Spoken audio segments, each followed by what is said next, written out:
So Hare Krishna everyone. If you're new, my name is Apekchhya. So I am from Gopinath's youth, and today I'll be leading the session. So I'd like to start the session by invoking a little bit of prayer. So you can all join your hand together, and then you can just think about things that you are grateful for today. So let's start. Om Ajnantimirandhasya Jnananjana Salakaya Chakshun Militam Yena Tasmai Shri Guruve Namaha Shri Chaitanya Manobhistam Stapitam Yena Bhutale Swayam Rupa Kadamayam Dadati Swapadantikam Vandeham Shri Guru Shri Yuta Padakamalam Shri Gurun Vaishnavamsha Shri Rupam Sagrajatam Sahagana Raghunathan Vitam Tam Sajivam Sadvaitam Savadhutam Parijana Sahitam Krishna Chaitanya Devam Shri Radha Krishna Padan Sahagana Lalita Shri Visakhan Vitamsha He Krishna Karuna Sindhu Dina Bandhu Jagatpate Gopesha Gopika Kanta Radha Kanta Namostute Tapta Kanchana Gaurangi Radhe Vrindavaneshwari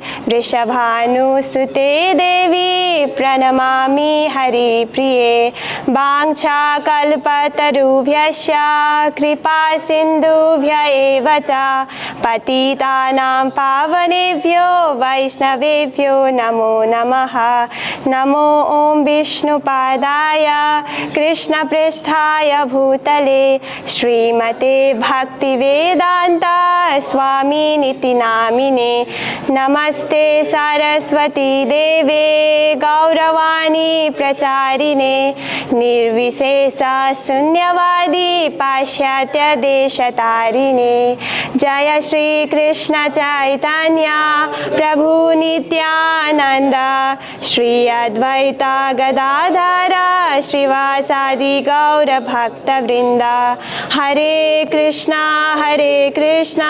Krishna Krishna Hare Hare Hare Rama Rama Rama Hare Hare.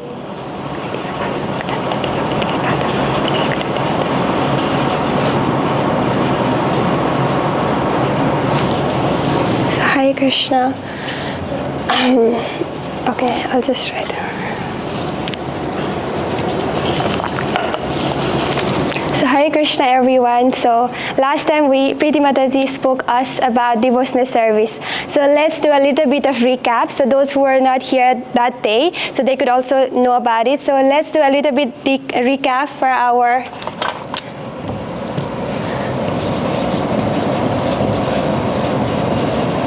devotional service. So what did we learn about devotional service? Anyone wants to share? What did they learn?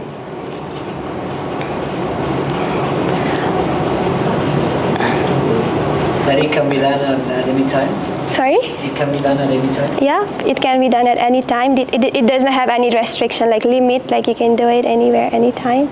So, Mataji, Lakshmi Mataji, what did you? So the devotional service is you have to use your senses that we have got, chanting, hearing about the Krishna, chanting of the Krishna, and also eat the prasadam. That is whatever is served to the Krishna, that fruits, food must be eat, and whenever they say instead of they walk into the different place, like in restaurant or somewhere, you use your leg to walk to the temple, and then and you also pray. You also in the morning if you have a photo, and you always pray to the Krishna, water and fruit, whatever you have. If you have flowers, and then you offer incense, and I think most of the time also hear about Krishna from your favorite lecturer, like Prabhupada or anyone who is from these forms. Also that's I think you mentioned every point, I guess. So So anyone else like to share, Prabhuji, what did you learn from last lesson? Any service towards the Supreme Lord, Supreme Personality, that is devotional service. Okay, I'll end it here for that. So let's talk about what did we learn. So the first thing, I'll just use another one. So the first thing we learned was 3 ways of approaching God. So can anyone tell me what was the 3 ways that we can approach the Lord?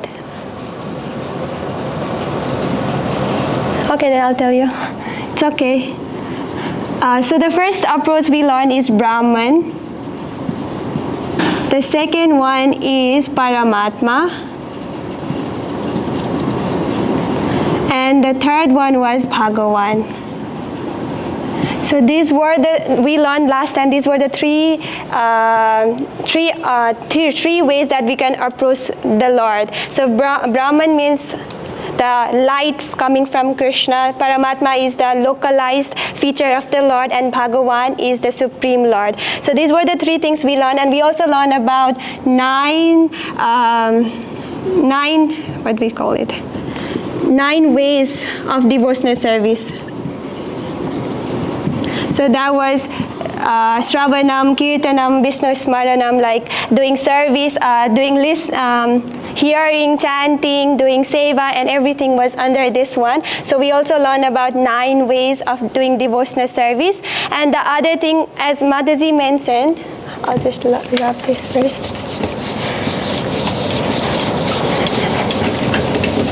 So the other thing Mataji mentioned is about what really is Krishna consciousness. People come in ISKCON, like, do anyone know the full form of ISKCON?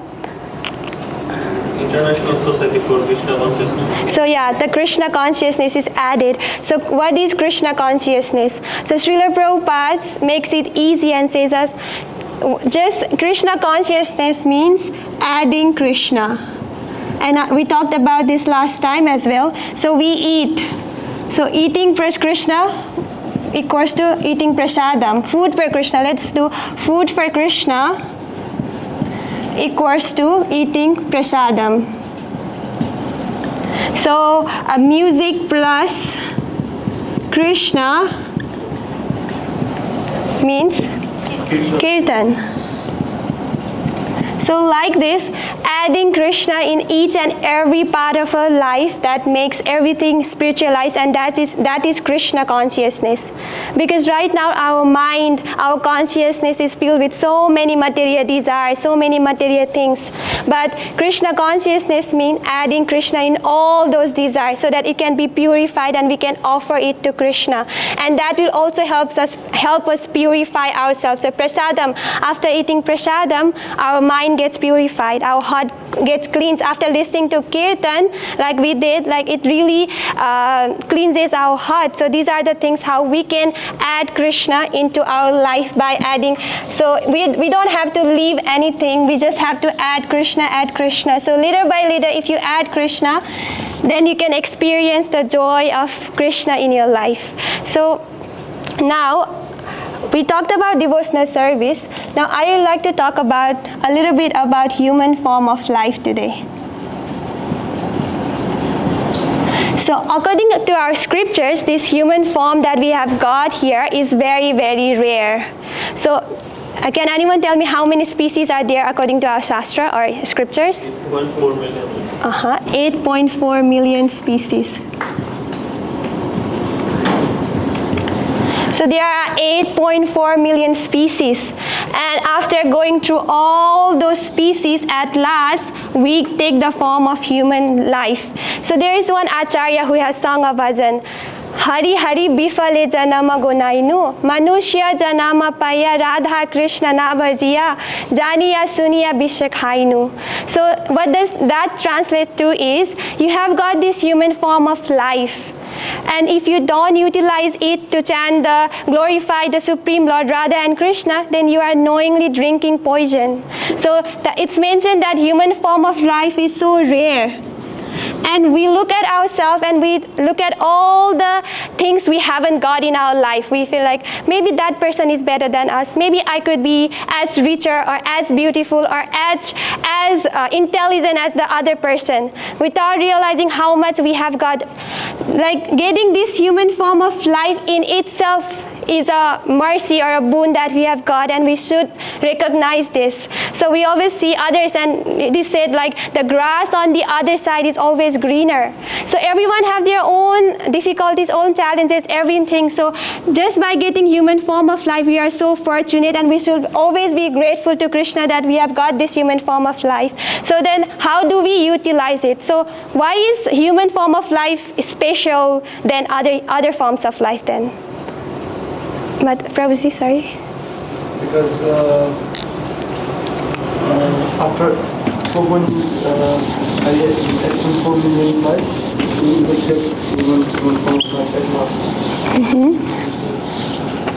So after 8.4 million species, so technically we are like in higher level than other animals, right? So then let's learn about the difference or similarities between animals and humans. Okay, similarities between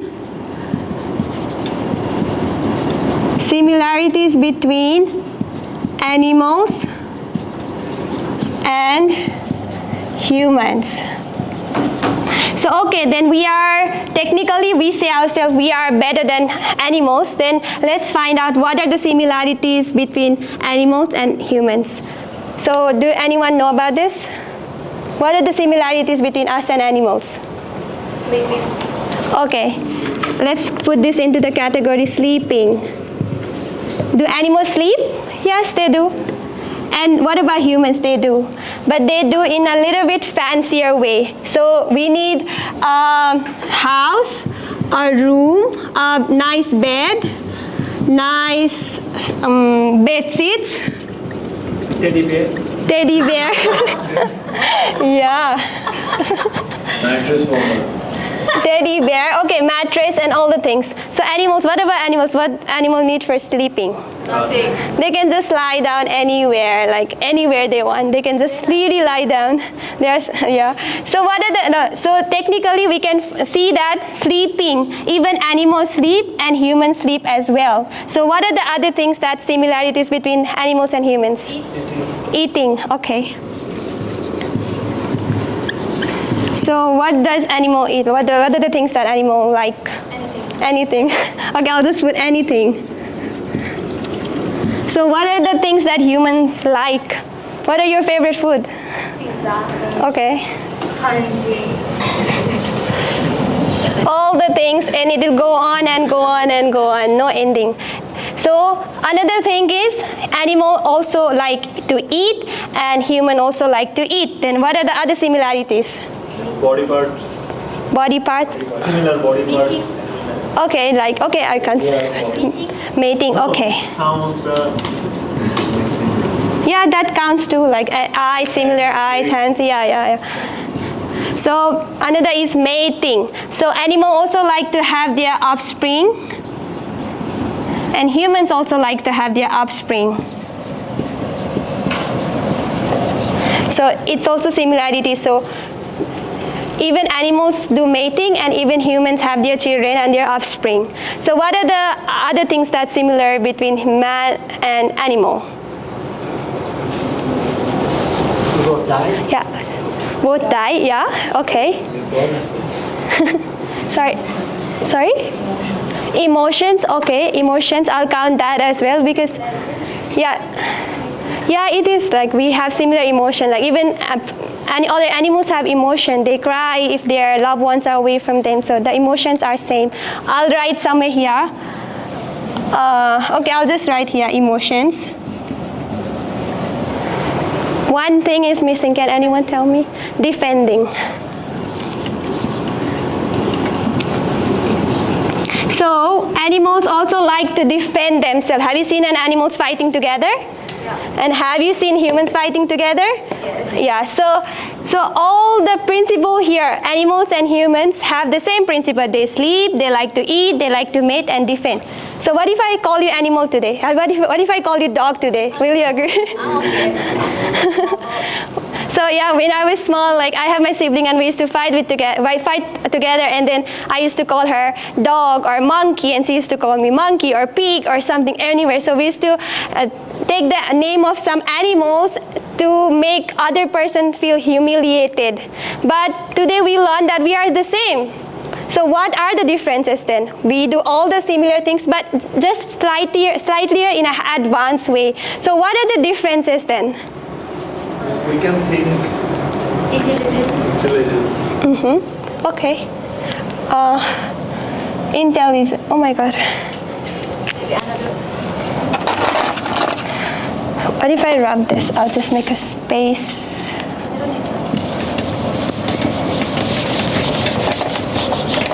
So, differences is intelligent. So, for example, if a goat is tied in one place and his friend someone is taking his friend to kill him, like even if someone kills the goat in front of the other goat will feel that he will never be killed, so he'll just eat. He's just chilling there like his friend is being killed, but he will not realize that it's his turn next, because he does not have the intelligence to figure it out. But a human being does have the intelligence to use their mind and figure out that, okay, if he is taking my friend, then I will also be the next one. So this is intelligent. God has given human intelligence so that we can do something greater. But what are we doing?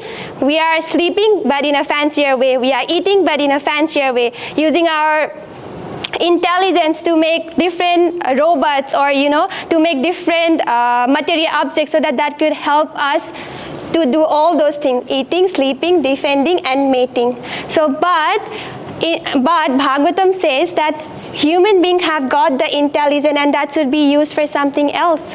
So the first aphorism that our Shastra give us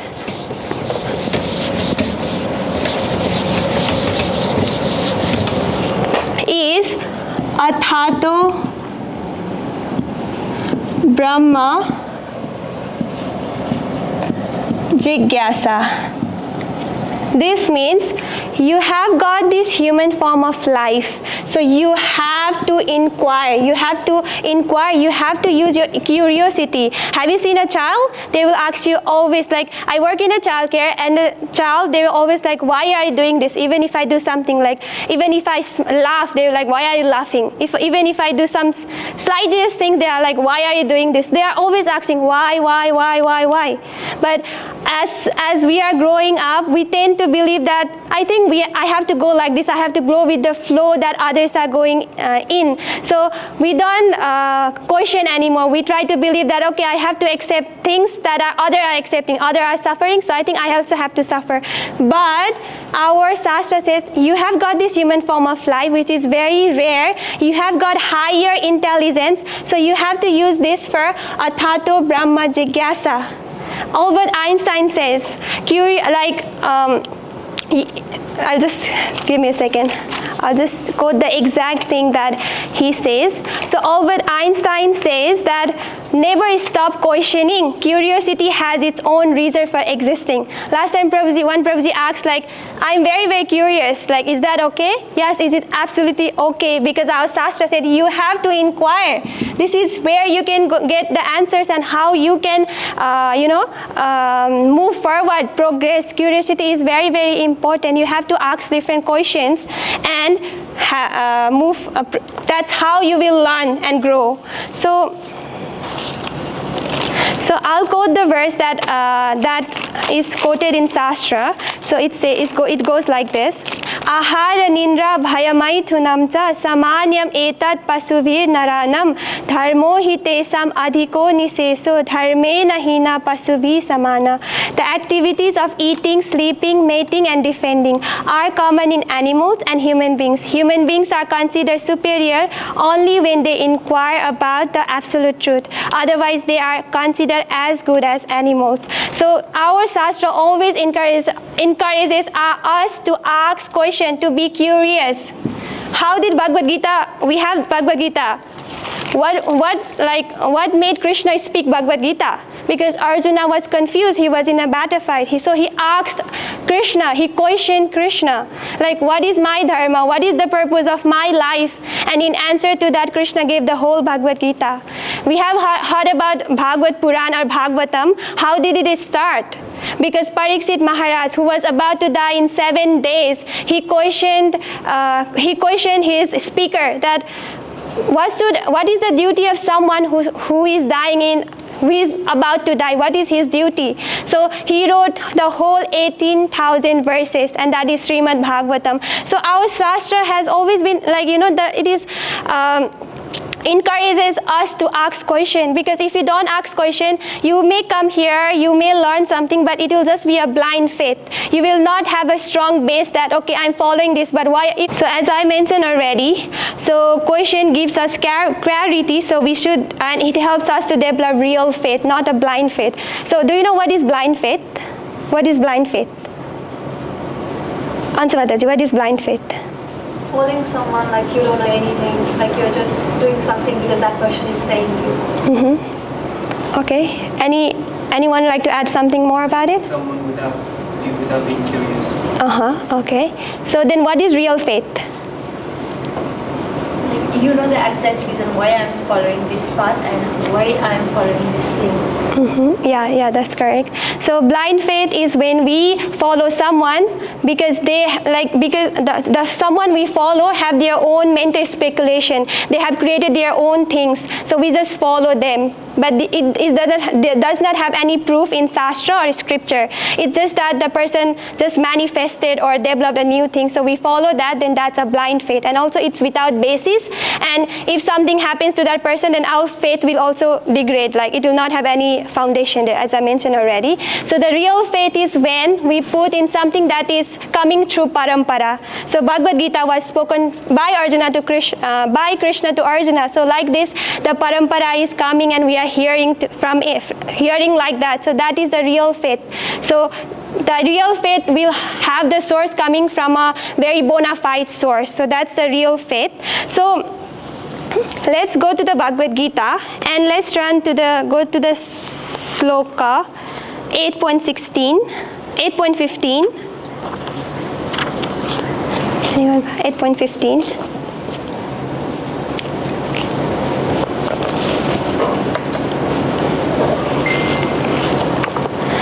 So everyone is there. I'll just read the translation quick and then I'll just explain a little bit. So here Krishna says that after attaining me, the great souls who are yogis in devotion never return to this temporary world which is full of miseries because they have attained the highest perfection. So Krishna says in this verse, so why we have to use our intelligence? Like, because we are suffering here. We try so hard. We make so beautiful plans to, become more happy in our life. But at the end, our plan all smashes down, and we are always in stress. Like, we want the permanent happiness, but it's not there. So we have to use our intelligence to ask, who am I? Like, why am I working? Why am I suffering? Why am I here in this place? What I'm doing right now? We have to inquire, like every moment, why are we doing it? For what reason? What's the purpose of doing everything? If at the end someone is dying, then I think I also died. Then what's the point of doing all these things? So we have to use our intelligence not just to facilitate ourselves in this material world, but to also transcend ourselves, or to think about the higher, use our intelligence to go above these miseries and come out of it. So Krishna says that this world is full of miseries. Do you think this world is full of miseries, or are you guys always happy? Full of misery. Full of miseries. Yeah, and Krishna also says, thank God, Krishna says here that it is full of miseries. And Krishna says that it's full of miseries and it's temporary. So Krishna says that this material world world is temporary and is full of miseries, then why am I here? So it's temporary and it's full of miseries. So let me go to let me go to a place where there is no miseries. So what do you think about the place where there is no miseries? Not here. Hare Krishna lives. Somewhere far from here. So someone may think that it's heaven. So we go to heaven. Because we have heard about heaven, there is, I don't know, a beautiful garden, Indra. Have you heard of Indra? Yeah, so Lord of Indra is there. He's enjoying with his drink, apsaras, everything. I think it's better to go to heavenly planets. So we all go to heavenly planets. Nice idea. So, but Krishna says in the next verse, Krishna breaks our dream and he says that Abrahma bhuvanar loka punar avati narjuna mam upetya tu kaunteya punar janma na vidhyate.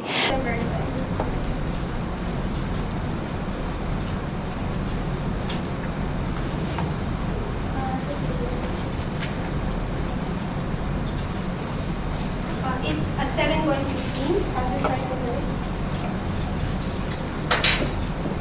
7:14. Can someone read the translation? 14 or 15? 14.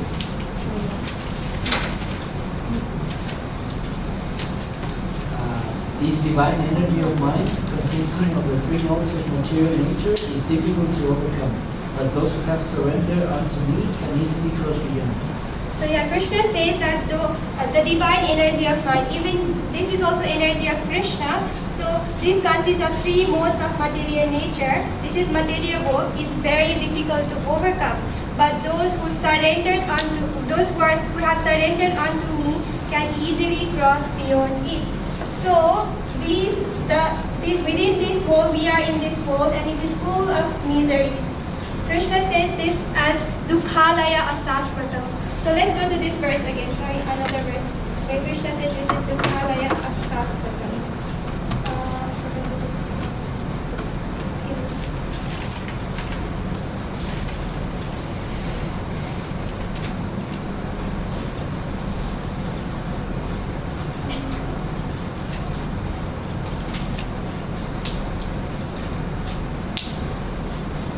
Can someone find the verse Dukhalaya Asasvatam?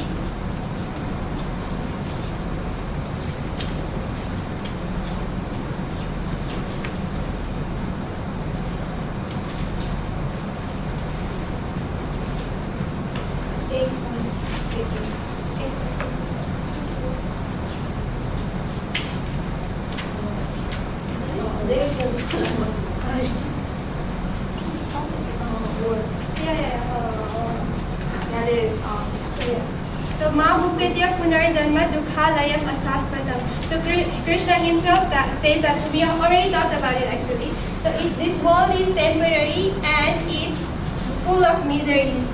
So Krishna, in our scriptures, according to our scripture, there are especially three kinds of miseries.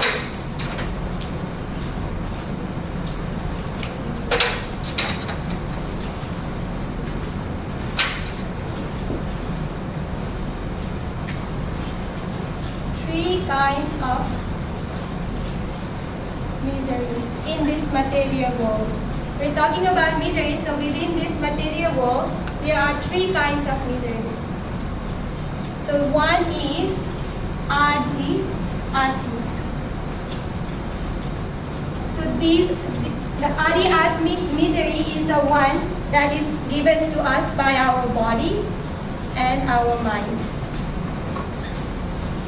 So example, how everything is okay in front of us, everything is going well, but our mind and body only make so many overthinks or puts us in misery. So this is the Adi Atmic phase. So the other one is Adi. Okay, can anyone tell me what's the other one? Adi Adi phase. So these are given by demigods.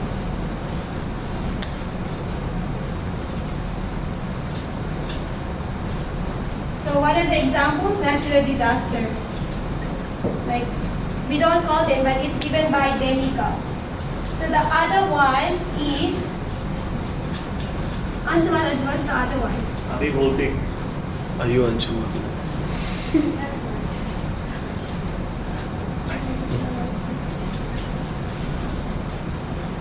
It's Adi Bhautik Klesa, and this is given to us by our other living entities.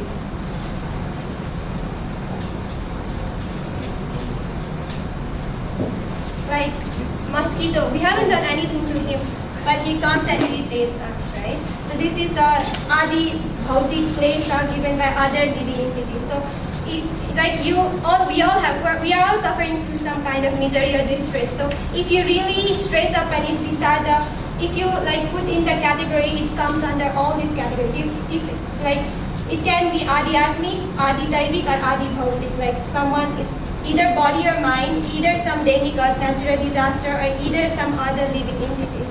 So our Shastra says that there are three kinds of miseries, and these are the three kinds of miseries we face. So our Bhumandala, or this material world, is also called Daivi Dham.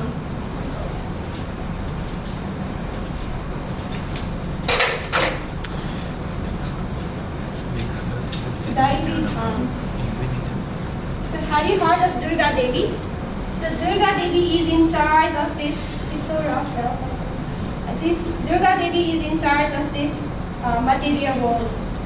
So what is the thing that Durga Devi holds? Trisul. Trisul. So or we call it Triden. So this Triden hold, which is in the hand of Durga Devi, represents the three kind of miseries. And that's her job. Like the job of Durga Devi is to give us these miseries. But that doesn't mean that she is rude or she is cruel, so she is giving us. It is all coming to us according to our own karma. So whatever we have done, it's coming. Whatever we have done, that we are sowing a seed. So it's coming in different forms through this klesa. So it's all because of our karma. So this is the one thing that I want to talk about. And so that's why Krishna says in the verse that if you want to come out of these miseries and if you want to get relief from the tricks of Durga Devi, then you have to come to my abode, or you have to surrender unto me. So we have heard a lot of things from last week as well. Surrender, surrender, surrender. So what does surrender mean? What do you think surrender is? How can we surrender to Krishna? Hare Krishna. By offering everything. Just offering everything. Surrender. How are you surrendering to Krishna? Trust. How are you surrendering to Krishna? Whatever I do for Krishna. Mr. Prabhuji, what about you? You want to add some points? Oh, sorry. Smaran. Sorry. Yeah. Okay, so how are you surrendering to Lord Shiva?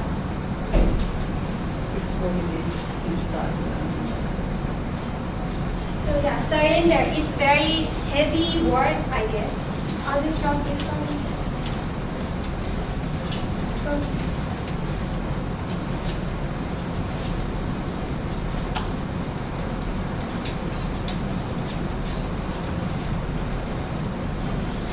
let's go to verse 7.14 again. Krishna says in here that if you surrender unto, but those who have surrendered unto me can easily surpass this. So the happiness or this happiness, we are running to get it. We are endeavoring so much for this happiness. We work because we can have a secure life and we can be happy. We do we study because one day we can earn and we can be happy. So the principle of everything we do is to get happiness. But Krishna says in Bhagavad Gita 2.14, I guess, that happiness and distress is just like winter and summer season. It comes and goes. Have you ever endeavored for distress? I'm doing everything, my schooling, my studies, my work to earn distress. But still you get it. Even if I don't try, I get happiness. So it's all destined in one way that happiness and distress, they come and go. We make so many plans, and if we are so attached to our plans, maybe this will work, that will work. Of course, Krishna says that we have to make plans, but we shouldn't be too attached to it. If you are too attached to it, then it is the reason for our happiness or for our distress, which is just like summer and winter season.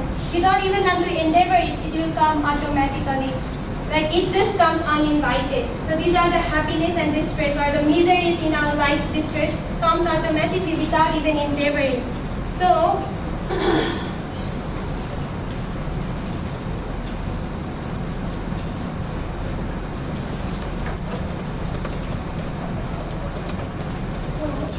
the happiness and distress we get are coming to us without even endeavoring for it.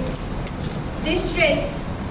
So I'll go to one verse where Krishna says, what is the verse? I forgot. 18.66. Can we all go to 18.66?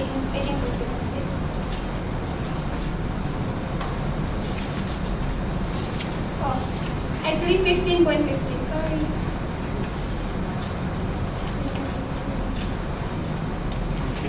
15.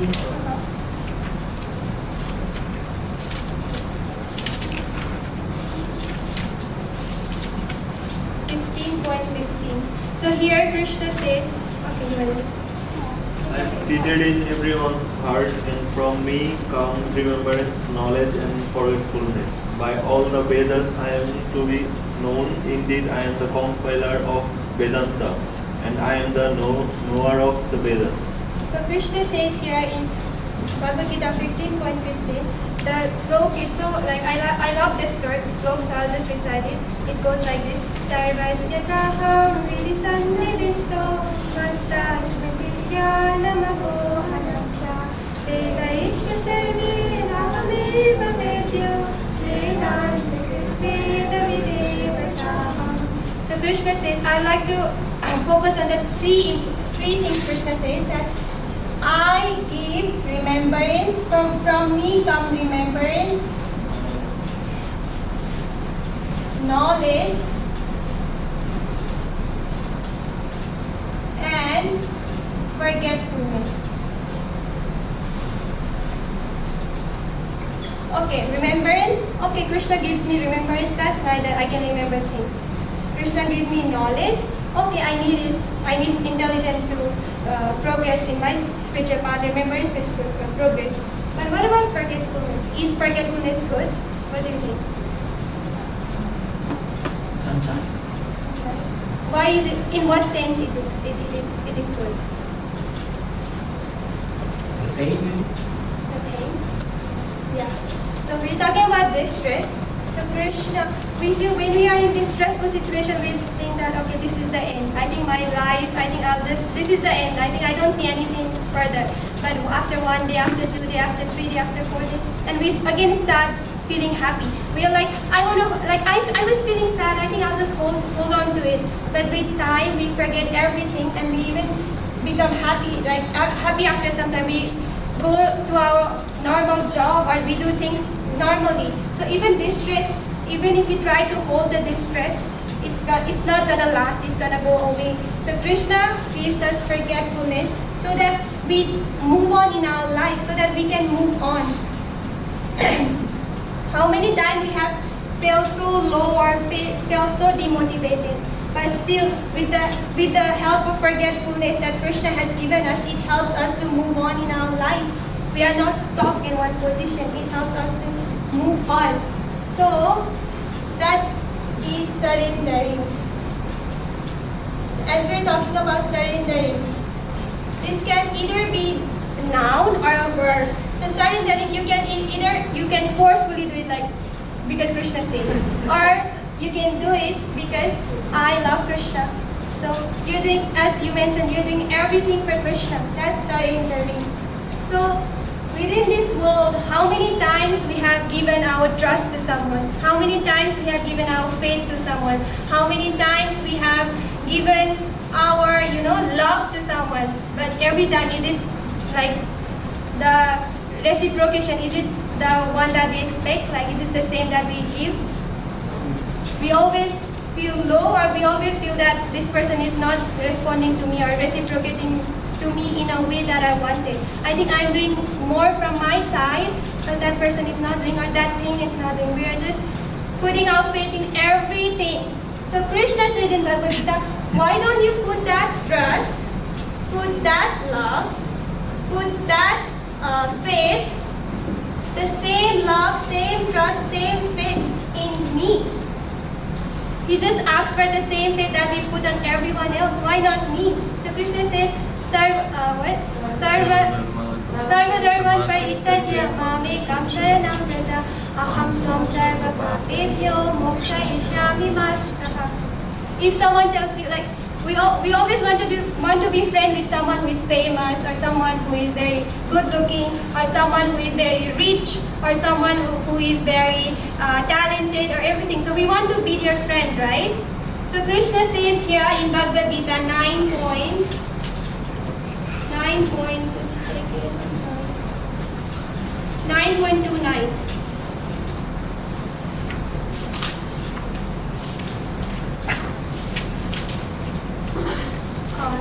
Smaran Prabhuji, would you like to read the translation? A little bit louder. I can be no one or man partial to anyone, unequal to all, but whoever renders service unto me in devotion is a friend, is in me, and I am also a friend to him. So Krishna says here that if someone renders devotional service to me, I am his friend. So Krishna is ready to accept us as our friend. He is the supreme, he is the most famous, most intelligent, most beautiful, most everything, and he is ready to accept us as a friend. Then what is holding us back? What is pulling us back from to build our relationship with Krishna, who is ready to build relationship with us? Maya. Yeah, Maya. So Maya, yeah. But still, like, are we trying our best? So, let's come to this. Okay, we don't want to surrender to Krishna, right? Then comes Krishna. Then we have to surrender to Krishna, but in what form, right? Do you know in what form? As a form of time. Okay, Krishna says surrender, and we don't want to surrender. Now, time will drag us or force us to surrender. Time, all our money, all our fame, all our families or friendship, or I'll put it under the category of relationship. Everything will be taken away by time. It's meant to go. We are not surrendering to Krishna, then time will force us to surrender. And Krishna says, I am the time. Krishna is the time. So people say that I don't see Krishna. Where is God? But in Bhagavatam it is said that God is present in the form of time. He's in front of us as time, and He takes us all away. As in a form of His external energy, He takes away all our money, our fame, our relationship, and everything, and we are left alone, and we will also leave this world. And again the cycle comes and comes and then how long will it take us to surrender? Krishna is ready to accept us. Are we ready to accept Krishna? That's the question here. Are we ready to surrender to Krishna? Like, how long have you been in this material world doing all sorts of material activities? And Krishna is here waiting for you. He's speaking to you. Like when Kanchan Prabhuji often says that when you read Bhagavad Gita, think that Krishna is speaking to you, and He is. See, He's saying that I am your friend. So why not accept Him as our friend? And I would like to read one. So this is a slok from Bhagavad. It is a purport, Srila Prabhupada's purport from Bhagavatam. So he mentions here that if we make our friendship with Krishna, it will never break. If we make our master Krishna, we will never be cheated. If we love Krishna as our son, he will never die. If we love Krishna as our lover, he will be the best of all, and there will be no separation. So, making Krishna, if you want Krishna as a son, okay, Krishna is ready. If you want Krishna as your friend, okay, Krishna is ready, waiting for you. If you want Krishna as your lover, he is ready for everything. And he's like the supreme personality of Godhead. Like, in this material world, so we may build a relationship with someone who is stronger, thinking that he will give us protection. But how long will the protection last? But Krishna is the Iswara Parama Krishna Satchit Ananda Vigraha Anadi Adi Govinda Sarva Karana Karanam. So he is the cause of all causes. He is the one who created all of us, all this material and spiritual, everything is coming from him. And the Supreme Lord sitting in, Supreme Lord is telling us to accept us or surrender to him, and we are here surrendering to everything, everyone around us except for Krishna.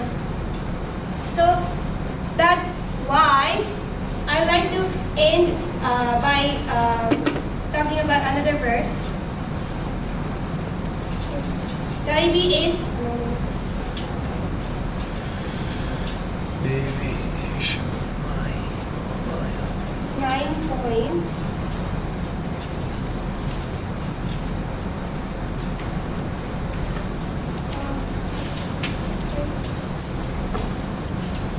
Another verse that goes like Devi Shigurmai.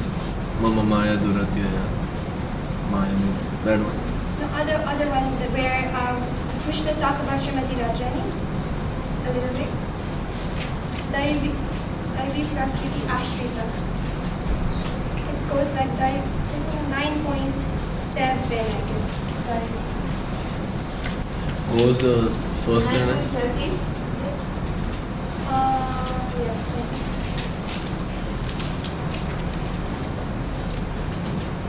Yes. Mahatmanastu mam partha daivim prakritim ashrita bhajanti ananyamana so gyatva bhutadim abhyayam.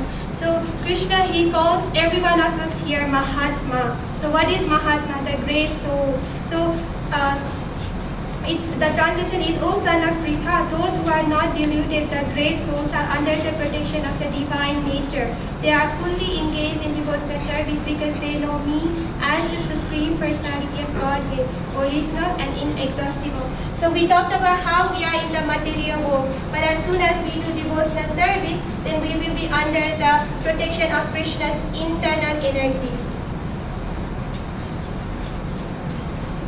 which is Srimati Radharani.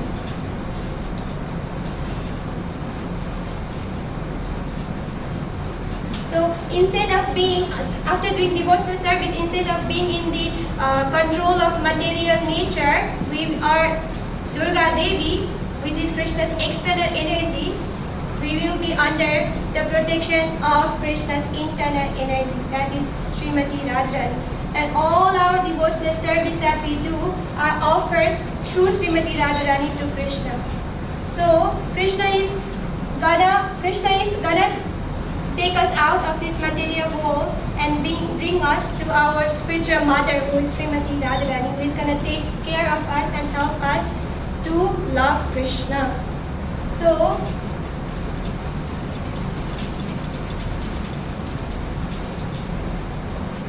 the point here is, if we do devotional service, we come out of these miseries, all these three miseries, and we will attain Krishna, where we don't have to suffer all those miseries, and where we can serve Krishna, love Krishna, become friend with Krishna, become a lover of Krishna and everything, and we can eternally be happy without suffering through all the miseries. Jai. So, if there is any question.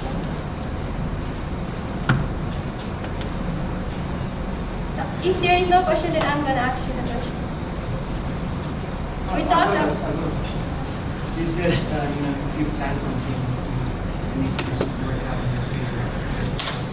What does that mean? Does that mean that we should have meetings? No, but we should not be too attached to our plans.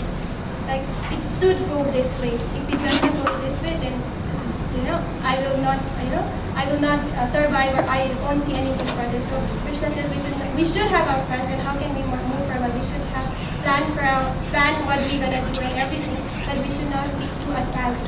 We can plan, but knowing that Krishna has a greater plan for us, and if this doesn't work, whatever is working is the plan of Krishna that's gonna be more better for us. So, in whatever we do, we think when we eat, when we breathe, when we do whatever, we think of Krishna. Right? How do you link Krishna to your plans? Krishna to your Like, link Krishna to your Krishna to your plans. So, Krishna and we make plans like for like material plans and everything talking about.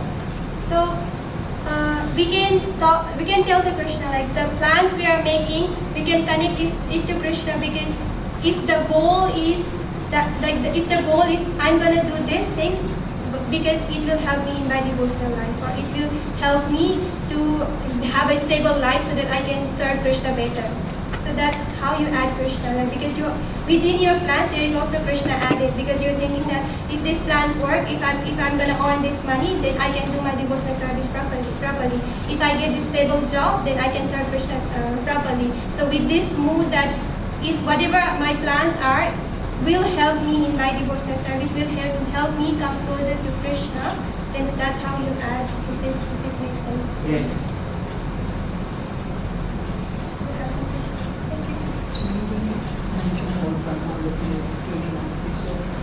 If we don't follow Krishna, we can't surrender him. So we can't go like if we follow other roads, so we can't go to Brahma. We just need to follow Krishna to go to Brahma. So Krishna says in Bhagavad Gita that whatever thing you follow, you will go there. So our religion, we often hear that whatever path you follow, you're going to the same goal. But it's not like that. Krishna says in Bhagavad Gita in one verse that if you worship demigods, then you're going to demigods. If you worship Brahma, then you're going to Brahma Lok, which is within the material world, and that means you have to suffer there as well. If you go to, if you worship some Atma or some evil spirit, then you will go to some lower planetary system where there is misery. So even whatever path you follow, whatever you worship, you have to go there. So if you worship Krishna, then you will transcend all these material pangs and you will go out of this universe to spiritual world. Can I add something? something? Can I add something? So, Krishna is called Mukunda because only Krishna can offer liberation. All demigods have their own planets, but that is also coming under the material realm. And in material realm, everything is limited. So even if you worship demigods, like for example, if you commit pious activities for 100 lifetimes, you can become Brahma. Brahma is a position, not a, like it keeps on changing. So over there you can live longer duration of life with more sense pleasures, but eventually you have to die, and then when your karmic balance becomes nil, you have to fall back to the material world where you're subjugated to pain and distress. So only Krishna can take you to the spiritual world. And Shiva, if we take in particular, he is also a spiritual entity, but Shiva comes under marginal entity. So it's like, for example, you order furniture, Krishna is the one who's supplying and Shiva is the one who's making it. So Shiva gets contaminated by material nature as well. So Shiva can take you to Kailash Dham, which is again a spiritual world, but even over there, like they say that how Shiva liberates his devotees is he chants the name of Ram, because he's called Rameshwara, who's the devotee of Lord Ram. Even his incarnation as Hanuman, he was a devotee of Lord Ram. So Shiva actually chants the name of Lord Ram at the time of death to his very sincere devotees, and he offers them liberation. But only true liberation can come from Krishna, because he is the only one who's controlling material nature. Even Lord Shiva, to some extent, we can see in so many cases like Mohini Murti Roop, when she came, Lord Shiva fell under Maya. So Lord Shiva is a very exalted personality. He is one of the greatest Vaishnavas. But only true liberation can be offered by Krishna, because the spiritual planet is all Vaikuntha planets. So all of them are different incarnations of Vishnu. So yeah, that is the thing. Other demigods are not even like spiritual, they are all material. Brahma can take you to Brahma Loka, but then you have to come down. That's the thing. So any more questions? So then, okay, I'm asking you a question then. Okay, Lakshmanaji, what are the 3 kinds of miseries? tell me one of them.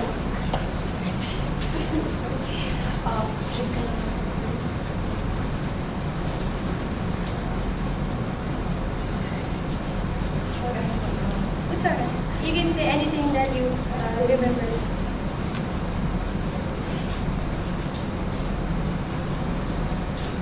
I'm gonna ask everyone.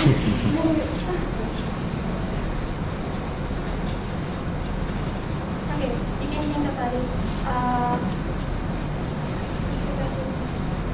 I forgot your name. Pratika. Do you know something about 3 kinds of miseries that are top?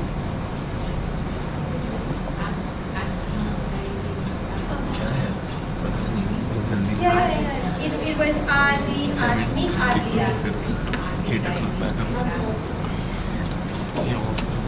So what is Adi, Atmik? Prasad.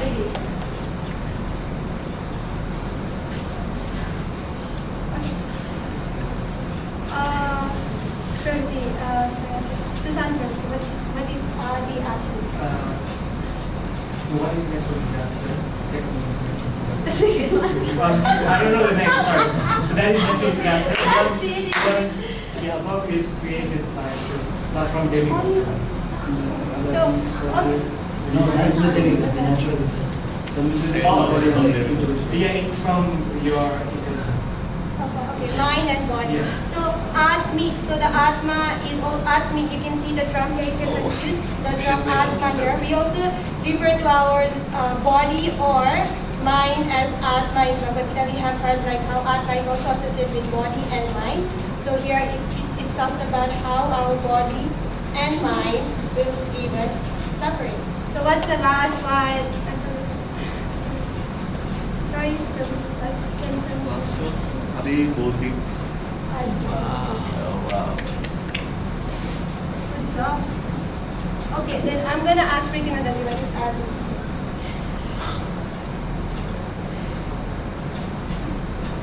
Okay, did you remember anything? Okay, it's okay. Rosie. Yeah. That was the other living creatures. Yeah. Nice. Other living entities. So these are the 3 kind of places. So Adi Atmik from body and mind, Adi Daivik which stay with us, so natural disaster, and Adi Bhautik, other living entities will give us pain. So what was the one similarities with one difference between animal and human? So what can we do of that intelligence? Why Krishna gave us that intelligence?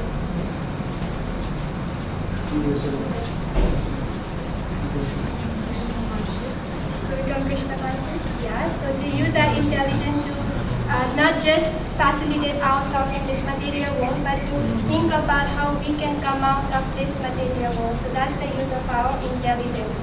So the last one, the last question.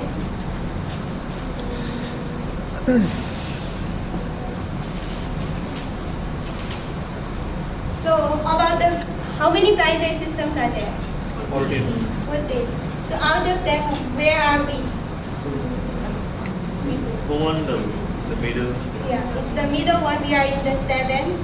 That's called Bhuvandam. And who is in charge of this material world? Devi Durga. And what does these 3 miseries represent? So the 3 then represents these 3 kinds of miseries. And yeah, I think that's it. Thank you everyone for listening. I hope you will remember this now. Thank you. Hare Krishna. Hare Krishna. Hare Krishna. Let's chant. Can we chant one? Can we chant around for Hare Krishna, Hare Krishna, Krishna Krishna, Hare Hare, Hare Ram, Ram Ram, Hare Hare. Shri Radha Gopinath Bhagwan ki Jai. Gauranitai ki Jai. Bhagat Guru Srila Prabhupada ki Jai. Bhaktin Apekchhya Mataji ki Jai.